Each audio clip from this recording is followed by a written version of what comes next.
देखो, जाति प्रथा श्रम विभाजन के बारे में जब हम लोग जानते हैं तो बाबा साहब भीमराव अम्बेडकर के स्टेटमेंट को फॉलो करते हैं, ठीक है। और मैं आपको बता दूं, जाति प्रथा हमारे समाज के लिए अभिशाप है। हमें जात के आधार पर काम में जो बांट करके रखा था, उस जंजीर से मुक्ति दिलाने का यह भाषण काम करता है।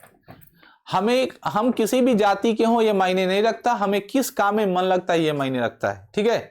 और आप किसी भी जाति के हों, अगर आपको जिस काम में मन लगता है वही आपका काम है और आप उसी काम को करिए। लेकिन पुराने जमाने में ऐसा नहीं होता था। उस जमाने में क्या होता था, आप किसी भी काम के लिए योग्य हो, लेकिन आप जिस जाति के हो आपको वही काम करना है, ठीक है ना। और ये बहुत बड़ा हम लोग के साथ धोखा हुआ, ठीक है ना। लेकिन धीरे धीरे हम लोग पढ़े और फिर हमको पता चलता चला गया, और आज के समय पता नहीं चलता कि कौन कौन जात का है, और दूसरा जात का वो भी खाना बनाने लगता है, दूसरा जात का वो बाजा बजाने लगता है, दूसरे जात का वो कोनो काम करने लगता है, पता ही नहीं चलता कि कौन जात का है और क्या कर रहा है, ठीक है। तो ये बाबा साहब भीमराव अम्बेडकर की बहुत बड़ी देन है, ठीक है। सुनिए, यह विडंबना की बात है कि इस युग में भी जातिवाद के पोषकों की कमी नहीं है। ये बहुत दुख की बात है कि आज के समय में जातिवाद के पोषकों की कमी नहीं है। नई पोषक के आधारों पर कई इसका समर्थन करते हैं। समर्थन का आधार एक ही कहा जा सकता है कि आधुनिक सब समाज कार्य कुशलता के लिए श्रम विभाजन को आवश्यक मानता है। किसको?